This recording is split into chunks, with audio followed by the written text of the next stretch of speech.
यहाँ तक विष्णु पुराण करती है, स्कंद पुराण वर्णन करती है, कार्तिक खंड वर्णन करता है कि तुलसी का क्यारा गोल है, चौकोर है, षडाकार का है। उसका भी प्रमाण हमारे शास्त्रों में लिखा हुआ है कि अगर तुलसी का कुंड गोल है तो वो ऐश्वर्य प्राप्त करता है, तुलसी का कुंड चौकोर है तो वंश की वृद्धि करता है, तुलसी का कुंडा अगर षडाकृति का है, 6 फलक वाला है तो वो घर में संपदा की वृद्धि करता है। ये तुलसी के कुंड का भी प्रमाण हमारे यहाँ शास्त्रों में लिखा हुआ है कि कुंडा कैसा होना चाहिए, तुलसी के कुंड की आकृति कैसी होना चाहिए, तुलसी का कुंड होना कैसा चाहिए, उसका भी प्रमाण हमारे यहाँ स्कंद पुराण में लिखा हुआ है, विष्णु पुराण में लिखा हुआ है कि आपको क्या किस रूप में चाहिए। पर जगत है ना, दुनिया के आगे हाथ फैलाओ, जाकर निवेदन करो, यहाँ वाले बाबा के पास हो या वहाँ वाले बाबा के पास हो या उसके पास हो या उसके पास हो या जगत के पास जाओगे, दुख पाओगे, रुपया खाएंगे, चूना लगाएंगे, धक्के मार कर निकाल देंगे, 2-4-8 दिन घुमाएंगे फिराएंगे, कल आना परसों आना नरसों आना, ऐसा करना वैसा करना, बस बाबा यही घुमाते रहेंगे और तुम्हारे धन का चूना लगाते रहेंगे। पर निवेदन है इनसे बचकर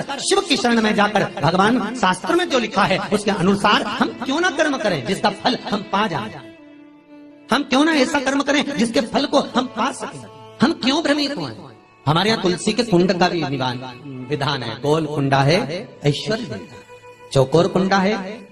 आप लोग कई बार देखे होंगे किसी किसी के यहाँ चौकोर तुलसी का क्यारा होता है, कुंडा होता है, वो वंश बड़ा, षडाकृति का है, वो धन देता है, संपदा। दोष हमारा है, हम तुलसी के कुंडे के नीचे शंकर जी को रख देते हैं, क्यों कि यहीं तुलसी जी को पानी चढ़ाएंगे, यहीं शंकर जी को चढ़ा देंगे। दोष तुलसी के कुंड के नीचे हम सर्पदेव को रख देते हैं, नाग देवता रख देते हैं, पानी चढ़ाएंगे, पात्री रख देते हैं, नहीं, इसका दोष हम सबको स्वयं अगर गलती करते हैं तो स्वयं को कैसा कुंड हो। 7 तरह के कुंडों का व्याख्यान तुलसी के रूप में कहा गया है। पहला गोल, दूसरा चौकोर, तीसरा षडाकृति, चौथा त्रिवेणी, 3 कोने वाला कुंडा। शास्त्र कहता है जिसके मार्ग घर में टुकड़े हो रहे हो, घर विभाजन की ओर हो रहा हो, तो 3 कोण का कुंडा घर में रखकर पूजा करने पर परिवार एक हो जाता है।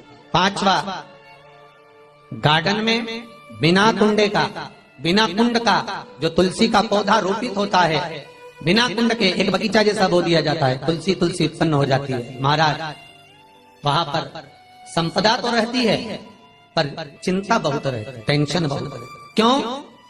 घर के दरवाजे के बाहर इतनी सारी बगीचे में तुलसा कर दी, कोई निकल कर जा रहा था उसने थूक दिया, कोई निकल कर जा रहा था उसने पानी डाल दिया, कोई श्वान ने, कुत्ते ने, किसी ने, बिल्ली ने गंदगी कर दी, उसका दोष आपको लगेगा। इसलिए कुंड के अंदर तुलसा का वो धन तो देगा, जो तुमने बगीचे में तुलसा लगाई है, गार्डन तुलसा का करा, वो धन तो देगा, संपदा भी देगा, पर चिंता को बढ़ा देगा। 5 मारा। छठा, तुलसी के कुंड को 3 धार पर लटका कर रखना। कई जगह पर आपने देखा होगा तुलसी का जो कुंडा होता है उसको 3 जो तार होते हैं, 3 जो चेन होती है उस पे लटकाया जाता है। महाराज विष्णु पुराण उसका भी व्याख्यान करते हैं। महाराज वहां व्यक्ति के कार्य उन्नति की सीढ़ी की ओर बढ़ जाते हैं।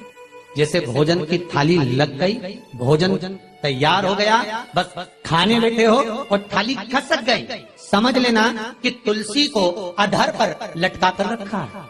इसलिए कार्य तो हो रहे हैं, बनने वाले, 4 दिन बाद ये काम होने वाला है, 8 दिन बाद ये काम होने वाला है, लग रहा है कि इसमें इतना फल मिलेगा, लग रहा है इस व्यापार को करेंगे तो इतना फायदा हो जाएगा, सब कुछ करा, लाखों रुपए लगा भी दिया, थाली मालूम पड़े खसक गई, अधर लटका है। 7 क्रम है तुलसी के, ये 6ठा क्रम बताओ। तुलसी का 7वां क्रम, तुलसी का 7वां क्रम है।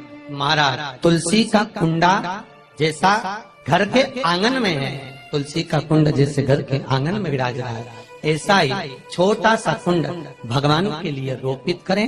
प्रतिदिन भगवान की सेवा करते समय तुलसी का कुंड सम्मुख रखकर उसकी आराधना करना, फिर उस कुंड को वापिस बाहर ले जाकर रखना, फिर दूसरे दिन पूजन के समय पर कुंड को लाकर रखना। हम तो यहाँ तक कहते हैं विष्णु पुराण गर्ग संहिता कल्याण का तुलसी अंग यहाँ तक वर्णन करता है कि आप पूरे साल ये नहीं कर सकते तो कम से कम कार्तिक के महीने में भगवान के सामने तुलसी का छोटा कुंड, चौकोर वाला, गोल नहीं, चौकोर कुंड लाकर भगवान के सामने रखकर छोटा सा कुंड का पूजन कर भगवान के साथ उस कुंड को वापस बाहर विराजमान करें, फिर कल लेकर आए, फिर विराजमान करें। आप पूरे साल नहीं कर सकते तो 1 महीना, उसका फल 1000 गुना प्राप्त होता है। तो किस चीज के लिए कहा गया कि तुलसी का कुंडा एक बाहर हो, एक घर के अंदर मंदिर के सामने पूजन के लिए रखा जाए? तो कहते हैं उस घर में वैभव, सत्ता, संपदा, लक्ष्मी, समृद्धि, शांति की कभी कमी नहीं है, कभी प्राप्ति सुख की, आनंद की। 7 तरह के कुंड, 7 तरह के तुलसी के रोग का वर्णन हमारे यहाँ विष्णु पुराण में किया गया। आप किस भाव से कर रहे हैं ये आप महाराज। स्त्रियों के, नारियों के जितने भी रोग होते हैं, बीमारियां होती हैं, रजो धर्म से जुड़ी हुई जो भी तकलीफें होती हैं, उसका भी व्याख्यान देवी भागवत में स्पष्ट कहा गया। गुलर का फूल अर्थात जो देवी जी को, माता जी को जो घंटी वाला फूल चढ़ता है लाल कलर का, गुलर का फूल माता के चरणों को छुआकर, तुलसी के पौधे का स्पर्श कराकर जो नारी को रजो धर्म से जुड़ी हुई परेशानियां होती हैं, उसके अंतर्गत वो फूल तुलसी का पौधा दिखाते हुए खिला दिया जाता है, तो 3 दिन में उसको 2 दिन में आराम लग जाता है, 2 या 3 दिन महाराज। तो शास्त्र कह रहा है आराधना में आप हाथ की माला, कर की माला ना भी रखें तो घट की माला, तुलसी की माला, रुद्राक्ष की माला आपके कंठ में होगी, तो 21,600 श्वास जो मनुष्य के शरीर से प्रतिदिन निकल रही है, 21,600 श्वास जो मानव के शरीर से प्रतिदिन निकल रही है, उस श्वास के बल पर आपकी घट की जिह्वा से वो मंत्र जाप हो जाएगा, उसका पुण्य आपके खाते में।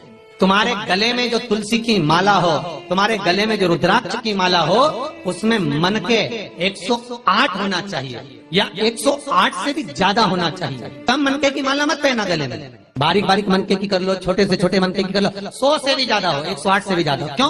क्योंकि गले में अगर तुलसी की माला होगी, गले में रुद्राक्ष की माला होगी, भले तुम्हारे मुख से नाम ना निकले, भले तुम्हारे हाथ में करमाला ना आए, भले तुम भगवान का नाम जपो ना जपो, भले तुम भगवान को भोग लगाओ ना लगाओ, भले तुम तीर्थ जाओ ना जाओ, और गले में अगर तुलसी की माला या रुद्राक्ष की माला तुम्हारे गले में है तो चिंता मत करना, तुम्हारी श्वास जितनी निकलेगी, 21,600 श्वास जो मनुष्य के शरीर से प्रतिदिन निकल रही है, वो 21,600 श्वास के मनके का फल तुम्हें रोज का प्राप्त हो जाएगा। बस ध्यान रखना, गले में मन का होना जरूरी है, गले में